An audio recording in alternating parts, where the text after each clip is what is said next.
Are you renting this Clark expandable EZ8 drum sander from Home Depot? If so, I'm going to show you how you can avoid getting any of those annoying flats created by this machine. So stick around and I'll show you how we do it.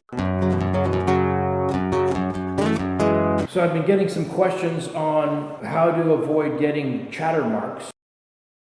And I've also seen on other channels questions on people using a Clark EZ8 expandable drum sander, which is the sander that functions on a centrifugal force. It expands out, the inner drum expands out, and that's what grips the paper when you're sanding.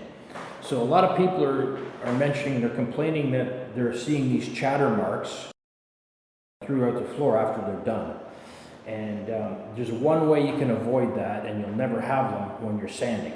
So if you're using that machine, what you have to remember is you're in full control. First of all, you're full control of the machine. Automatically, people think I have to sand plank parallel or right in line with the planks, which is okay. I mean, you can see what you're doing that way, and it's a little easier to kind of measure over when you're advancing the machine. However, if you continually do that and you rough sand it plank parallel, and then you finish sand it plank parallel, you will see those visible marks because they're going to chatter.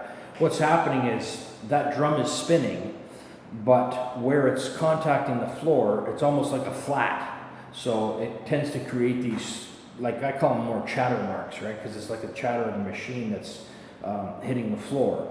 So it's putting little flats in there, and the way you can avoid that is angle your sanding. So I'm going to show you in this room here. So this room I did with the Clark EZ8, and we've already got 2 coats of satin urethane, and I'm just getting ready to screen sand it. But you'll note that there are no chatter marks in this floor, right? And I'm going to talk a little bit about how you achieve this. Most people, when they're going to sand a floor, are going to go perfectly parallel to the plank, right? They're going to see the line, the seam of the planks here, right? You're going to go against this, and you're going to sand the entire distance end to end. I call it plank parallel. So you'll set up your drum, you'll look at it, and if you eyeball off the little kind of like a metal, I call it like the metal window that's on the flap of the machine. In plank parallel sanding, the simplest thing to do is to line up this window, this metal frame here, to the seam of the plank. So as you pass the length of the room, you're eyeballing this to the plank edge. Now when I advance it, I simply move over to the next window, this side of it, to the plank. So now I've covered it. I know that under here, when I lift this up, it goes beyond this. You can see here, it goes beyond here by an inch. So I know I've covered it even when I advance. You always want a little bit of an overlap. Now that's the plank parallel sand. Then you pass across, and then you come back and you advance, and you continually do that. So you're measuring off with these thinner, these are 1 3/4 I believe. So usually you can get 4, you can cover 4 planks, and then advance the machine 4 planks. Now if you continually do the entire thing plank parallel, you're going to see those chatter marks. When this machine is functioning, this drum will expand out and grip the paper. That's how this machine operates. American Sanders actually makes the other style as well, where you actually clamp the paper in, and it's a clamp style to a solid drum.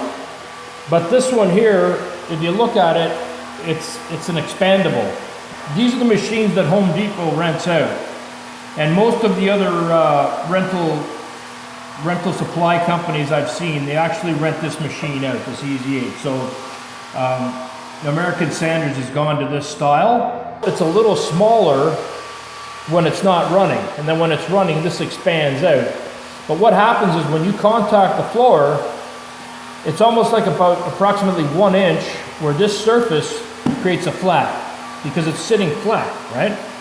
So that's why you're seeing, if you sand completely plank parallel, you will see a flat on the floor. Now, you're always moving with the machine, so generally speaking, you would think, okay, you shouldn't see the flat, but for some reason these flats can occur and they're visible. So what you do is in a room like this is about 13, 14 feet. If you continually do that, you're going to see all those chatter marks. So what you want to do, instead of doing complete plank parallel, start the machine. You're going to have to do the first row plank parallel, that's fine. As you get into the floor, a few passes, you want to start and angle your cutting. So here, you'll start with the drum here, but by the time you get to the end of the room, you want to be 2 planks over. So you're going to angle it. You want to go on an angle. And now earlier you saw in the room, previous in the video from the previous job, there were no visible flats on the floor anywhere. And that's because we sanded on an angle. You can clearly see here what I'm talking about. So I've taken when you start off, you have to go parallel to the wall, obviously, but as you come into the room, you'll see I'm going on an angle. And the room size is going to vary, so your angle is not going to be any consistent number like 2 degrees or something, but it's going to be around that. Basically, all you want to do is pick a couple of planks and then angle your passes. So you're going to have a cut going like this. You're going to be cutting in, roughing off.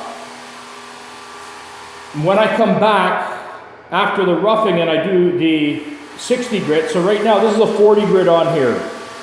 So we're roughing off with 40, and then when I finish sand, when I go to the next grit, which is the 60, I'm going to be going this way. I'm going to actually sand it the reverse angle. So what that'll do, when I go to the 60, it's going to wash out the flats that could occur with the 40 grit paper. And that's why we reverse the angle. You can go either direction. You can start over there on that wall and come in, or you can start here and go this way.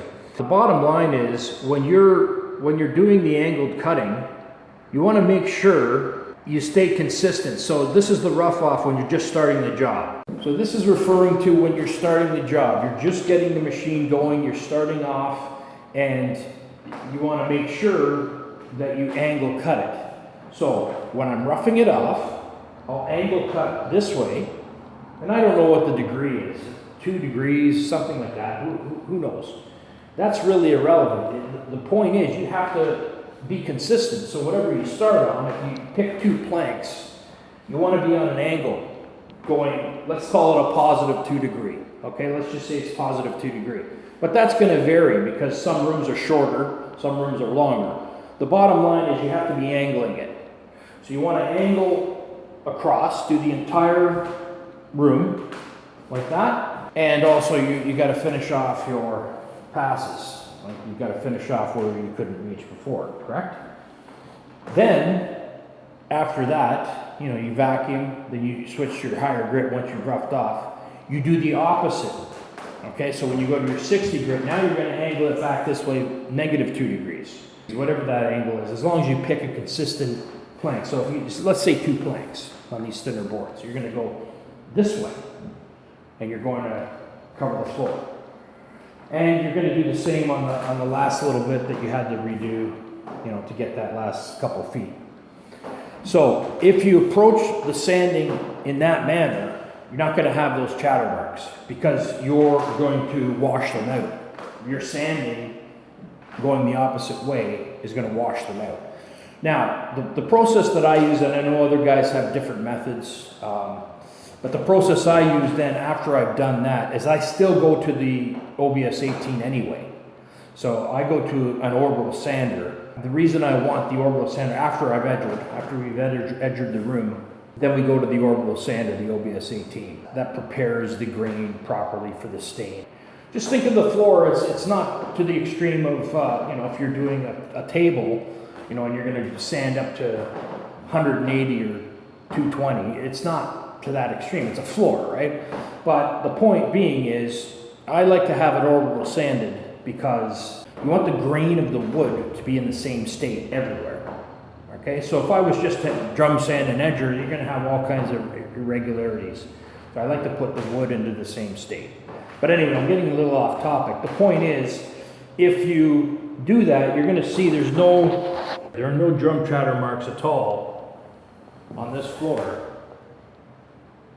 from the Clark EZ8. So I hope that helps you out. Take your time. You know, you'll know once you've gone through it and you follow those steps. Just change your angle and don't go plank parallel for roughing and finishing.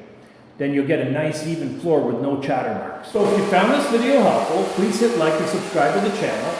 Check your bell notification box for more upcoming videos on how to sand, stain, and finish your hardwood or softwood floors. Dave out.